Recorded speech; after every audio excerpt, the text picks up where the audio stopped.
Au nom du Père, du Fils et du Saint-Esprit, ainsi soit-il. Bon, je voudrais continuer la suite de ces entretiens pour contribuer à démentir certaines affirmations sur ce que dirait l'Église, du contraire à l'enseignement de l'Église, comme si elle se détruisait elle-même.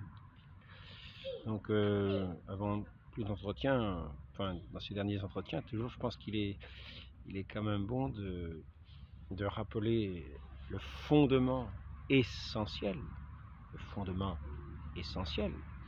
notre Église et la confiance qu'elle nous invite, la foi qu'elle nous invite, la confiance qu'elle nous invite à avoir, de nous trouver dans cette Église, sans nous préoccuper de 10 000 questions qui ne sont souvent pas dans nos préoccupations quotidiennes, ni dans nos devoirs d'état quotidien.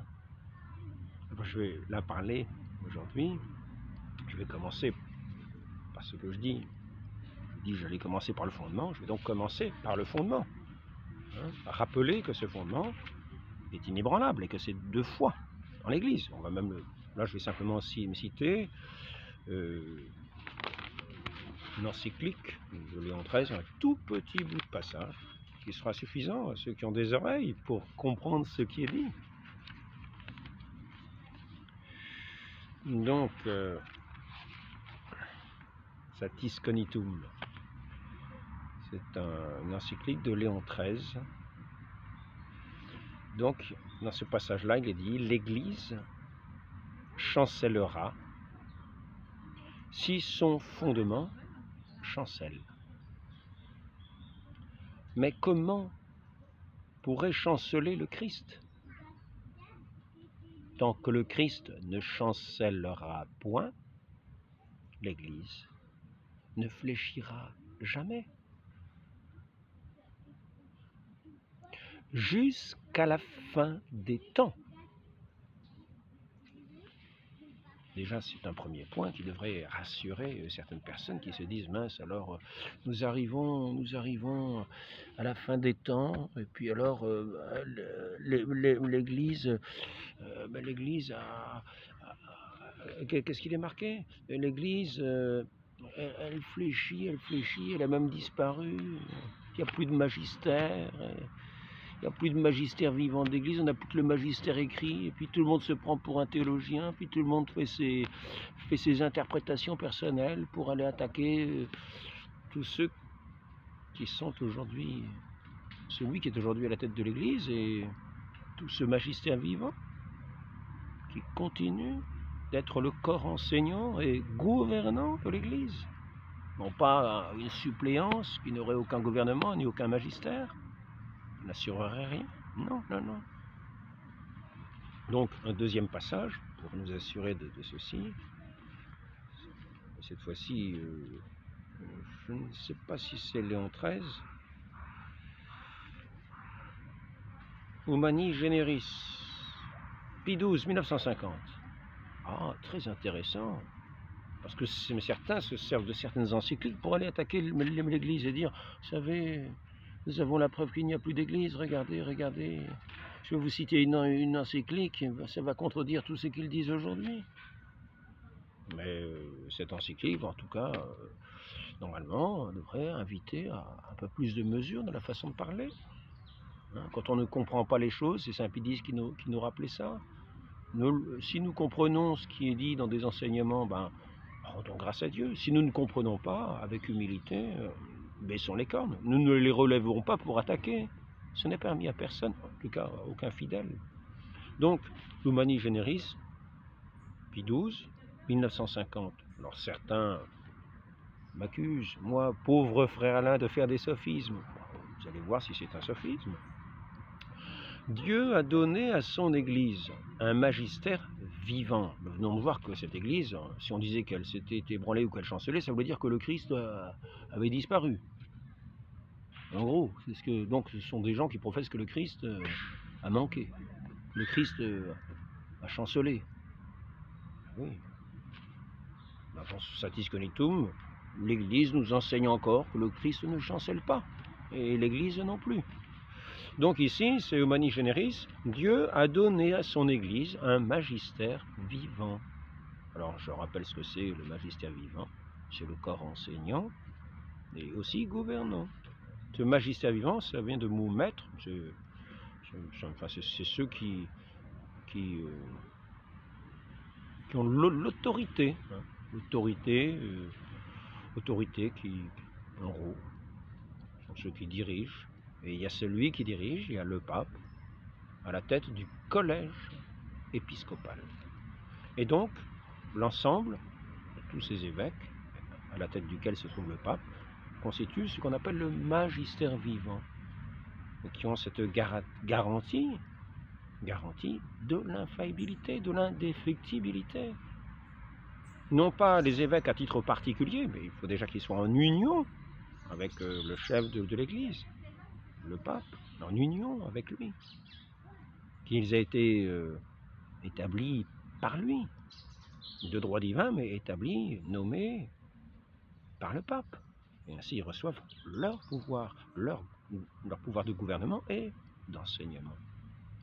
Les autres n'ont pas cette garantie-là, ils ne font pas partie de l'Église, ceux qui ne sont pas en union avec le pape. Donc, Dieu a donné à son Église un magistère vivant, en même temps que les sources sacrées, pour éclairer et pour dégager ce qui est contenu obscurément et comme implicitement dans le dépôt de la foi. Et ce dépôt, ce n'est ni à chaque fidèle, ni même aux théologiens que le Christ l'a confié pour en assurer l'interprétation authentique, mais au seul magistère de l'Église, par la voie ordinaire ou par la voie extraordinaire. Donc ce magistère était réuni au concile, on appelle le concile Vatican II, parce qu'il se situait, il s'est tenu dans la cité du Vatican. Il y avait eu le concile de 1870, le concile Vatican I et un concile Vatican II pour le compléter, car le premier concile avait été interrompu par la guerre. Donc, nous avons vu d'une part, je répète pour ceux qui ont oublié, que l'Église est-elle chancelée?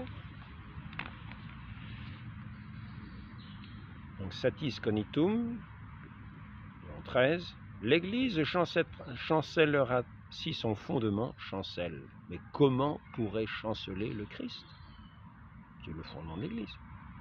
Tant que le Christ ne chancellera point, l'Église ne fléchira jamais jusqu'à la fin des temps. C'est simple à entendre, à retenir, à comprendre, quoi. Donc ceux qui entendent les enseignements de l'Église dans ses encycliques, du pape, donc à les entendre et les retenir. L'Église ne chancellera jamais, à moins que ne fléchira jamais. Fléchir, il n'est même pas question de disparaître. Alors certains parlent d'une Église qui serait en désordre. Effectivement, s'il n'y a plus de magistère, c'est chacun qui est un petit peu son propre maître. Mais nous sommes dans l'Église en désordre. Mais le désordre, je mettais ça dans un commentaire, le désordre n'est que le signe de cette désobéissance à Dieu. Et c'est la marque du péché, c'est le propre du péché, cette désobéissance à Dieu, cet orgueil devant Dieu qui ne veut pas écouter Dieu, qui ne veut pas mettre en application ce qu'il dit, qui ne veut pas écouter l'autorité qui est donnée dans son Église. Nous ne sommes pas là dans une liberté religieuse où tout serait permis de dire, non, le fidèle est tenu d'écouter le magistère. Sinon, il sera hors de l'Église, il sera libre d'être hors de l'Église, et puis à la fin des temps, de voir son jugement général pour être dit, allez-vous-en loin d'ici, je ne vous connais pas, vous qui commettez l'iniquité, qui vous êtes mis à la place de mes ministres et au-dessus de ma parole, au-dessus de moi. Personne n'est au-dessus du bon Dieu. Personne n'est au-dessus du bon Dieu. Il a établi une Église qui ne fléchira jamais. parce que le Christ lui-même est l'alpha et l'oméga de toutes choses. Il a reçu tout pouvoir au ciel et sur la terre. Donc ayons confiance, entrons dans cette église, par la porte de ce saint baptême que notre Seigneur nous a indiqué. Entrons dans son église avec confiance et demeurons en toute sécurité dans cette foi, dans cet enseignement certain de l'église. Certains pensent être traditionnels en disant « Ah ben non, aujourd'hui il n'y a plus de magistère ». Mais si, l'enseignement traditionnel, c'est qu'il y a un magistère. Il va jusqu'à la consommation des siècles. C'est l'enseignement traditionnel. C'est l'enseignement que nous devons tenir. Donc maintenant, je vais parler, je suis encore revenu une fois sur cette question-là, mais elle est importante parce que nous sommes au fondement. Ceux qui ont des oreilles pour entendre, qu'ils entendent, et qu'ils entendent ce que le Christ envoie, qu'ils entendent par eux le Christ, et par le Christ le Père qui l'a envoyé. Il n'a pas envoyé, le Père a envoyé son Fils dans notre humanité, alors que nous étions pécheurs, alors que nous étions dans le mensonge, dans l'iniquité, à tâtons dans l'obscurité, dans cette atteinte du péché originel qui nous privait de la grâce de Dieu. Et ce Père éternel, nous étions les fils de la désobéissance, les fils de cette engeance rebelle, de notre premier père Adam, qui avait désobéi à la voix du serpent. Je veux vous parler de la liberté religieuse. Cette liberté que certains vont dire contraire à la foi, contraire à la tradition d'Église. Mais s'il n'y avait pas eu de liberté religieuse, y aurait-il eu un serpent pour tromper les hommes? Or, notre Seigneur n'a pas fait la coercition vis-à-vis du serpent. Il a eu la punition. Tu ramperas, hein, tu mangeras la poussière. La femme t'écrasera la tête, toi tu lui mordras le talon. Il a eu sa punition. Il a eu sa punition et l'homme a eu son châtiment également dans cette désobéissance. Car plutôt que d'écouter la voix de Dieu, il a gardé cette liberté d'écouter la voix du serpent. Il y a répondu, il a cueilli de ce fruit de malédiction, mais qui nous a valu néanmoins un si grand sauveur, car Dieu n'avait pas oublié la dignité des hommes, fait qu'il avait créé à son image et à sa ressemblance. En écoutant le serpent, nous n'avons pas perdu l'image, nous avons perdu la ressemblance. Mais la ressemblance ne nous a fait pas perdre notre dignité. Et nous a fait déchoir de cette vocation de l'homme, du but de la création de l'homme, nous a fait déchoir. Nous a fait déchoir de cette amitié de Dieu. Nous sommes faits pour être les amis de Dieu, les adorateurs de Dieu, les contemplateurs de Dieu, les admirateurs de Dieu, ceux qui sont dans cette grâce, dans cette joie, dans cette paix, dans cet amour de Dieu Père éternel, perpétuel, encore plus perpétuel, plus éternel que la terre qui passera. Et donc notre Dieu ne nous a pas méprisés. Nous avons eu ce châtiment pour cette désobéissance, ce châtiment qui était une justice de ceux qui ont perdu la grâce de Dieu, et en perdant la grâce de Dieu, c'est-à-dire cette amitié de Dieu, ont tout perdu, puisqu'ils sont faits pour entrer pour demeurer, pour être dans cette grâce, dans cette amitié divine, se réjouir de cette gloire de Dieu, de cet amour de Dieu. demeurer dans cette communication avec son Créateur, avec celui qui est notre tout. Et oui, nous avons écouté la voix du menteur dès l'origine, de l'homicide dès l'origine, car il a d'une certaine manière nous a fait perdre la vie de la grâce, nous a tués d'une certaine manière dans cette vie spirituelle. Nous avons perdu par lui la vie spirituelle, mais nous avons gardé notre dignité d'homme. Nous sommes à l'image de Dieu. Et si nous avons perdu la ressemblance en ce sens que nous avons pris celle du serpent qui rampe à terre, qui ne mange plus que la poussière, et qui ne se vit plus de ce pain, de cette parole divine, eh bien nous n'avons pas perdu néanmoins notre dignité, car nous sommes toujours le Père. Le Père a toujours considéré cette dignité des hommes. Ainsi, nous sommes partis de ce paradis comme des enfants prodigues, mais des enfants de Dieu, prodigues. Nous avons perdu sa grâce, nous sommes devenus d'une certaine manière de l'engeance du serpent, de l'engeance du diable, de ce diviseur.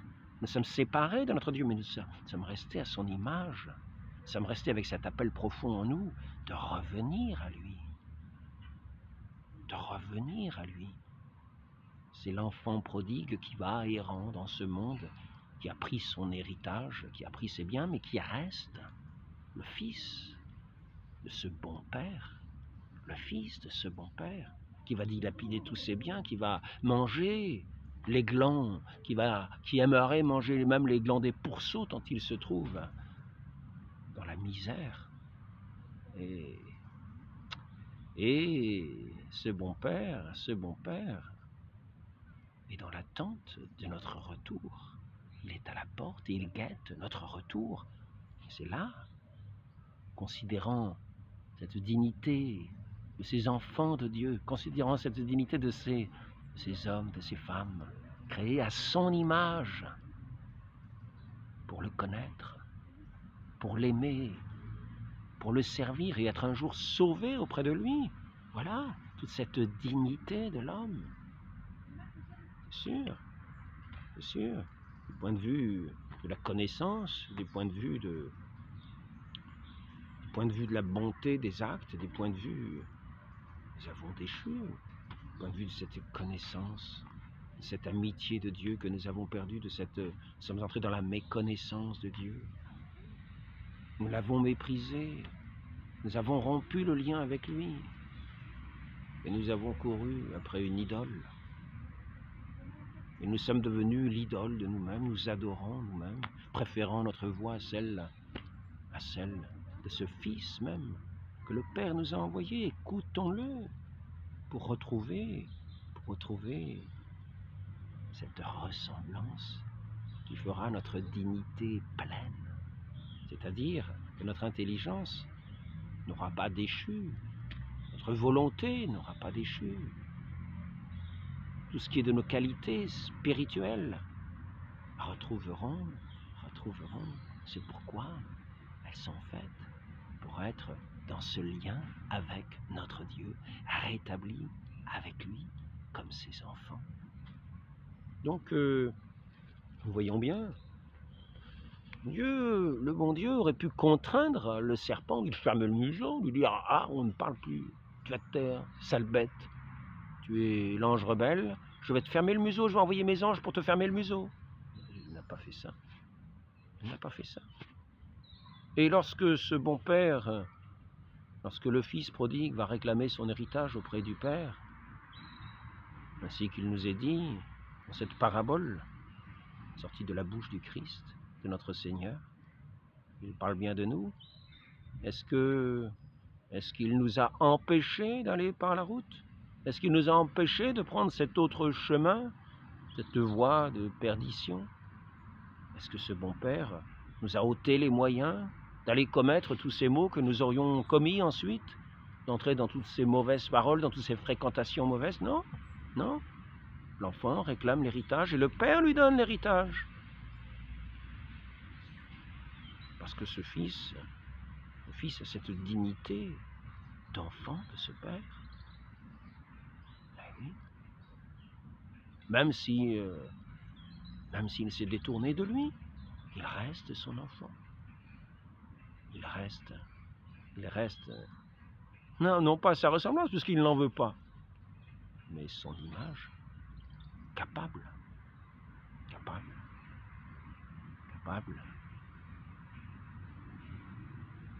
de refléter sa gloire, d'être sa ressemblance. Donc, nous voyons qu'apparemment, la liberté religieuse se trouverait bien dans les Écritures, car s'il avait fallu exercer la coercition vis-à-vis des menteurs, vis-à-vis des séducteurs et vis-à-vis de ceux qui commettent le mal, le premier qui aurait reçu la coercition, notre Dieu, c'est ce serpent des origines, qui a fait faire un chemin si périlleux à notre humanité, au point qu'aujourd'hui encore, certains continuent de se perdre. Et dans sa providence, notre Seigneur ne nous a pas oubliés.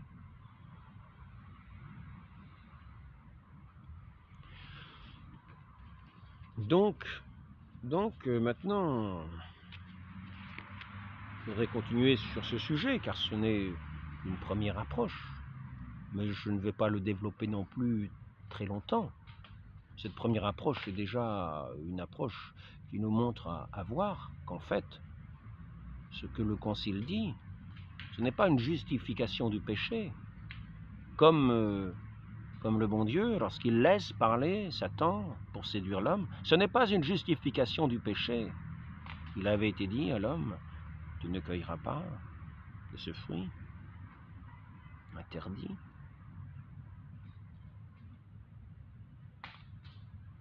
Le bon Dieu n'a pas interdit, n'a pas empêché, n'a pas attaché le serpent à un arbre ou l'a empêché de parler, l'a empêché d'agir. Non. Donc, il n'a pas non plus justifié le péché. Mais la dignité de l'homme est aussi dans sa liberté. Dans sa liberté. Car s'il n'avait pas la liberté d'aimer, de donner librement son adhésion à son Dieu, il ne serait plus l'image de Dieu. Il serait un robot, une machine, une mécanique. Mais ce ne serait plus, ce serait un pantin dans les mains de Dieu. Mais ce ne serait pas cet être extraordinaire, créé à l'image de Dieu pour être à sa ressemblance. Donc il ne faut pas déchoir de cet objectif, puisque c'est là le but de notre création. Pour être, mais pour être, il y a cette épreuve de la liberté. D'une certaine manière, on peut dire que c'est une épreuve. C'est à chacun de témoigner de son amour pour son Dieu. Et ce témoignage, dans ce qui est de la foi catholique, de ce Dieu qui est venu à nous pour nous sauver, qui nous a donné le salut par le mérite de son sang précieux versé sur la croix, quand il a donné sa vie pour nous racheter, pour nous unir à lui, montrant son amour, cet amour qu'il a eu pour nous, pour attirer notre cœur, qui s'était égaré dans un mépris de Dieu, pour l'attirer ce cœur, voyant cet amour immense, qui seul est digne de notre cœur. Et ainsi, par ce témoignage de cet amour, par ce don de sa vie, il s'approche de nous pour attirer nos cœurs, les ramener à lui, les ramener à son Père céleste. Nous qui sommes toujours dans cette dignité de ses enfants, c'est-à-dire créés pour être unis à notre Dieu par ce lien de l'amour qui est tout notre sacrifice, toute notre offrande, toute sa joie, toute sa gloire. Pas toute sa gloire, il avait sa gloire avant de nous avoir créés, mais nous faire participer à cette gloire, tant son amour est grand, et cet amour se répand à l'infini. Comme nous-mêmes, comme nous sommes avec nos frères, cet amour, ce feu de l'amour, cette lumière de l'amour se répand vers nos frères, se répand vers tous, pourvu que nous n'ayons pas en nous-mêmes cette rupture avec notre Dieu que le diable aurait mise en nous, nous qui participons si souvent à l'œuvre du diable. Ainsi, Saint Jean-Baptiste est venu préparer le chemin à notre humanité pour la venue de notre Sauveur. Il s'est rendu qui est seul digne de notre amour, pour lequel nous sommes créés dans cette dignité qui ne trouve d'estime qu'en son Dieu, qui n'est estimable qu'en son Dieu, nulle part ailleurs, partout ailleurs, elle semble, cette dignité, souillée de sa destination, souillée, avoir manqué sa cible, comme un archer qui rate sa cible, comme une vie qui est gâchée. Mais notre Dieu, quand il a donné sa part d'héritage à son Fils, il l'a donné parce qu'il était son Fils. Il l'a pas empêché, il l'a pas retenu captif devant toutes ces œuvres qu'il ferait, ces œuvres de perdition, ces œuvres, on pourrait dire ces cochonneries, puisqu'il a rejoint les cochons et qu'il désirait manger ce que mangeaient les cochons.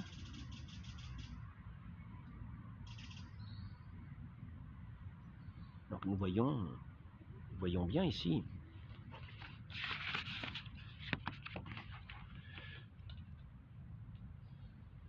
nous voyons aussi le tentateur, celui qui va mettre Job à l'épreuve.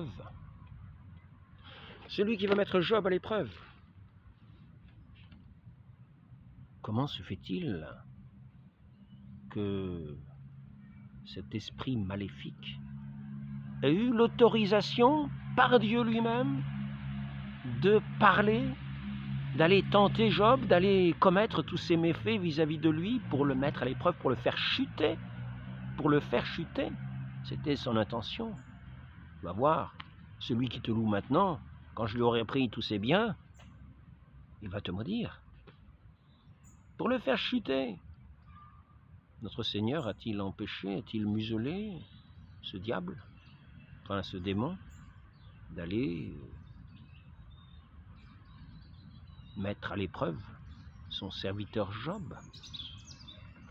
Non. Par contre, la seule chose qui est mise à l'épreuve, ce n'est pas sa dignité d'homme, d'enfant de Dieu. Non, c'est la ressemblance. La ressemblance qu'il avait dans cet amour pour son Dieu, dans ce service pour son Dieu. C'est cela qu'il avait. Et c'est la seule chose qui lui est permis de ravir. Il ne lui est pas permis de ravir la vie de son serviteur Job. Tirons les leçons.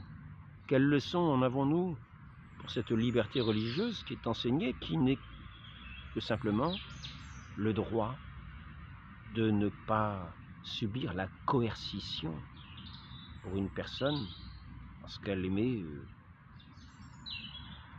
des erreurs, de ne pas l'en empêcher, comment dire, par la contrainte extérieure. Si cette personne agit selon sa conscience, et si elle se trompe, c'est un droit, non pas à l'erreur, mais de ne pas être contraint. Car cette contrainte irait aussi contre cette liberté que le premier homme a eue, que le serpent des origines a eue, que nous avons vu tout au long de l'histoire. Cette liberté n'est pas contrainte. Bien sûr. Il nous est dit dans ces textes du Concile,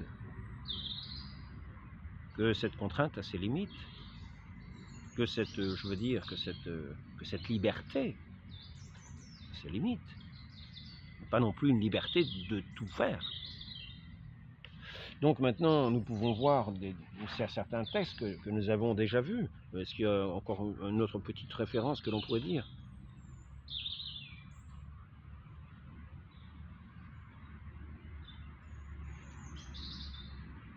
Oui, évidemment, évidemment.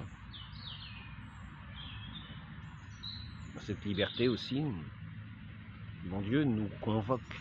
Il convoque l'humanité. C'est le sens du mot Église, de ce qui est dit dans ce catéchisme de Trente. Le mot Église, Ecclésia, signifie convocation. C'est une convocation non pas extérieure par une contrainte, une coercition. On forcerait les gens à être baptisés. Ce n'est pas ça. Non, c'est un appel intérieur. Dieu suscite en nous le désir. Il suscite en nous le désir.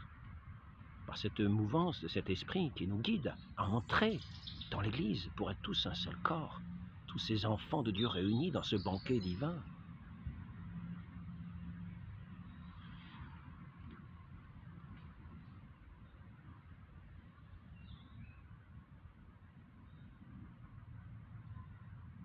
Ainsi, nous sommes créés, et c'est là notre dignité.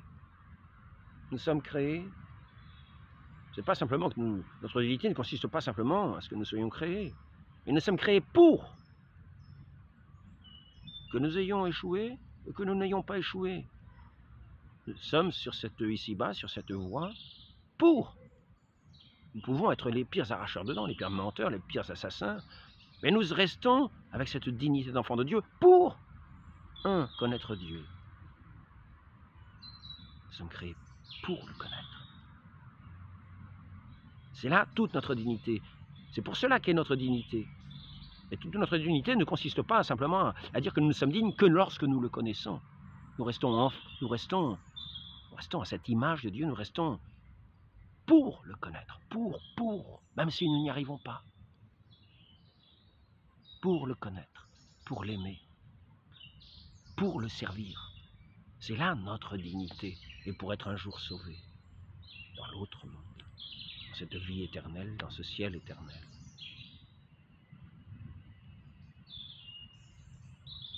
Alors certains vont prendre des textes, ils vont dire oui, il faut empêcher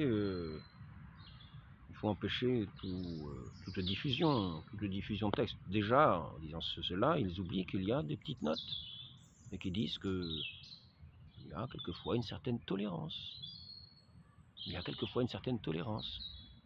Quand l'empêchement de faire diffuser des pensées serait un mal plus grand, quand la coercition entraînerait un mal plus grand que le bien commun.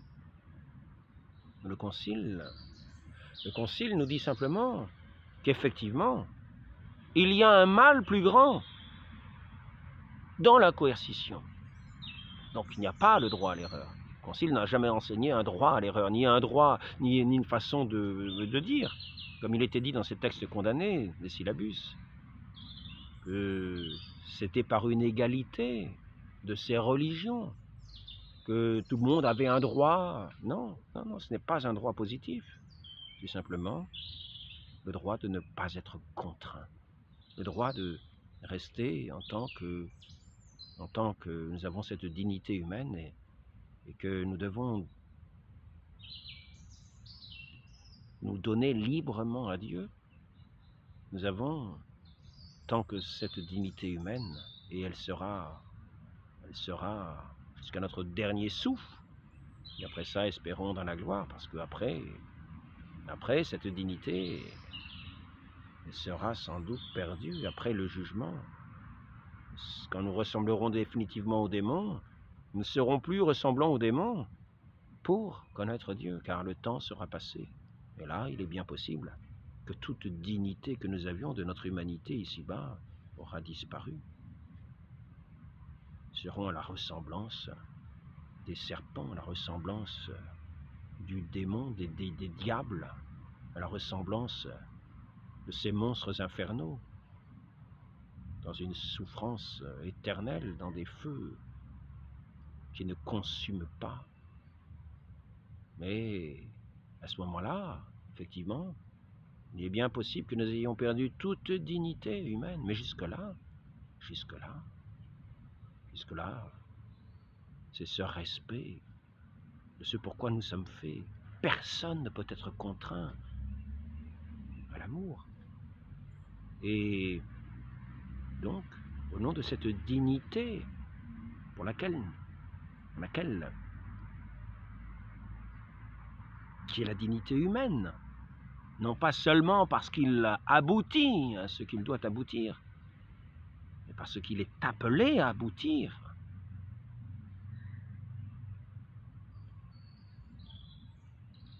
Créé pour connaître, pour aimer, pour servir Dieu, être sauvé dans l'éternité.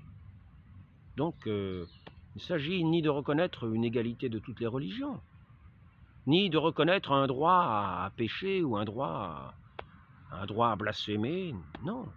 Ni un droit à l'erreur, non. C'est simplement au nom de cette dignité humaine qui est permanente, de ne pas être contraint. Ainsi, ça ne s'oppose pas au texte où on voit que l'objectif est de nuire à l'Église. Dans certains textes, l'objectif qui est dénoncé, c'est celui de nuire à l'Église, comme nous voyons dans la Révolution française. Ça, c'est condamné. Mais l'objectif qui est l'absence de coercition, l'absence de contrainte, dans une certaine mesure. Car, bien sûr, quand le mal atteint la société et se répand par la liberté de certains, il faut mettre fin à cette liberté. Et cela est sous l'autorité des États. Autant qu'ils sont respectueux du droit naturel. Car sinon, il est dit, ces États n'ont pas d'autorité, mais ont un abus. C'est un abus, ça finit en abus de pouvoir et en tyrannie. Et nous n'avons plus à ce moment-là à reconnaître ces autorités, nous avons souvent à y résister. Je ne voudrais pas, comment dire des choses stupides, donc il vaut mieux encore regarder les textes précisément. Nous allons voir que tout ce concile nous appelle, comme notre Dieu nous appelle, à la conversion. C'est une nécessité au repentir, à la vérité, non pas à l'erreur. Nous n'avons pas de droit moral à l'erreur. Nous n'avons pas de droit à l'erreur. Ce n'est pas un droit à l'erreur. Par contre, il est juste dit que cette coercition n'est pas un droit de certains pour réprimer les autres. Je n'y vois plus grand-chose. Tous les hommes sont tenus de choisir la vérité, surtout en ce qui concerne Dieu et son Église. Et quand ils l'ont connu, de l'embrasser et de lui être fidèle. Là, c'est... Qu'est-ce que c'est? Dignitatis humanae, peut-être? Oh, je ne suis pas sûr, mais c'est peut-être ça quand même, parce que là, je commence à y voir très très mal. Vous allez peut-être le voir ici, là, je ne sais pas. Vous allez peut-être le voir ici, c'est marqué là, sous mon pouce, vous voyez? Je ne sais pas si vous allez voir. Je crois que c'est marqué Dignitatis Humanae numéro 1, mais je ne suis pas sûr. J'ai perdu mon catéchisme, alors maintenant, il ne me reste plus que ces petites fiches. Bon,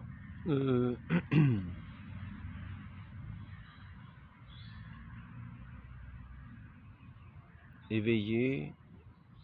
Je vais peut-être vous épargner, tous ces balbutiements. Je vais voir s'il y a ici, voilà. Donc la liberté religieuse n'est ni une permission morale d'adhérer à l'erreur. Non, c'est simplement le droit de ne pas être torturé, de ne pas être... Eh oui, n'est pas un droit à diffuser n'importe quoi. Il y a eu aussi des... Comment ça s'appelle ça? Les actes du concile. Les actes du concile sont assez développés à ce sujet-là.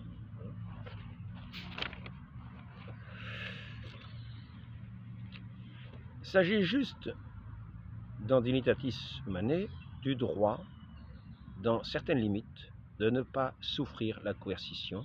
C'est un droit négatif qui n'accorde aucune justification objective à aucune réalisation erronée de la liberté humaine. Comme notre Dieu ne nous a pas donné carte blanche pour le péché. Par contre, vous remarquerez que la coercition, comme je vous le disais, n'a pas empêché le serpent. Le démon, les démons étaient, cet esprit, cet esprit tentateur ou qui venait éprouver Job, n'a pas empêché d'agir. L'enfant prodigue, le père de cet enfant prodigue lui a donné son héritage pour partir. Il lui a donné son héritage. Il a tout dépensé, mais il lui a donné son héritage. Il n'a pas dit non, non, je garde mon héritage, je garde ton héritage parce que je veux pas que tu partes. Non, non, non. Il lui a donné son héritage. Il n'a pas agi avec coercition, contrainte extérieure pour le retenir. Parce qu'il y a dans son fils cette dignité de fils. Et il guettait sa venue, son retour. Dans la société humaine et devant tout pouvoir public, l'Église revendique la liberté au titre d'autorité spirituelle instituée par le Christ Seigneur et à qui incombe par mandat divin le devoir d'aller par le monde entier et prêcher l'Évangile à toute créature. Dignitatis Humanae numéro 13. Je vais arrêter sur cette bonne note.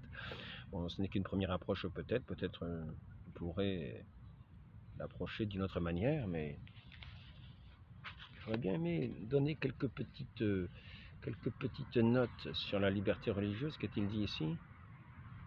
Une que je vous ai citée plusieurs fois. Le droit à la liberté religieuse ne peut être de soi ni illimité, ni limité seulement par un ordre public conçu de manière positiviste ou naturaliste. Les justes limites qui lui sont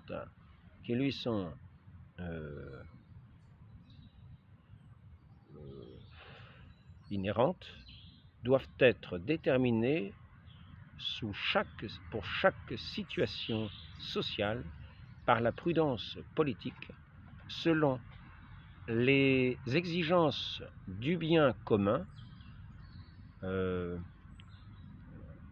ratifiées par l'autorité civile selon les règles juridiques conformes à l'ordre moral objectif.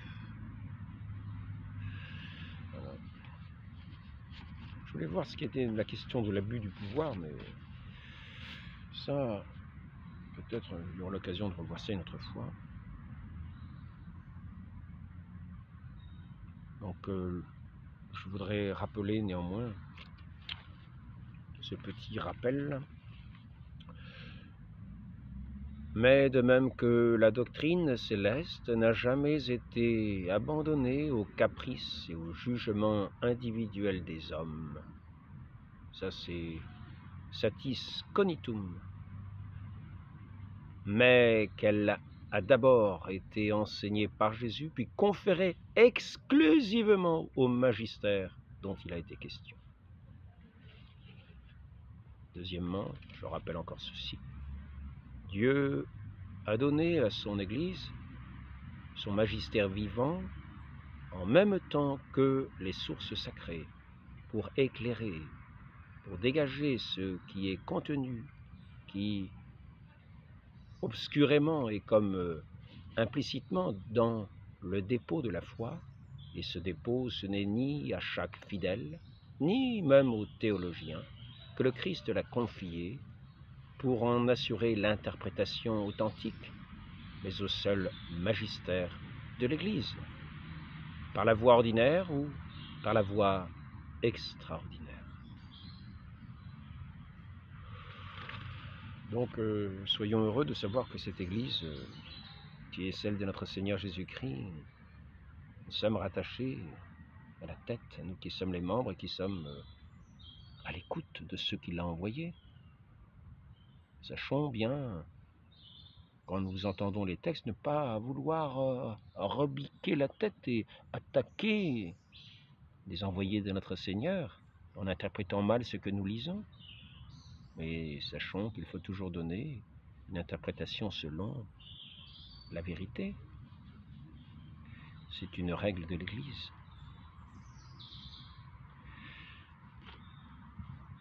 Très Sainte Vierge Marie, notre Mère, donnez-nous, nous qui avons été créés à l'image de Dieu pour être à sa ressemblance, de grandir toujours plus dans sa grâce. Nourris par une si bonne mère, l'Église, que vous avez engendrée, ainsi soit-il. Au nom du Père et du Fils et du Saint-Esprit, ainsi soit-il.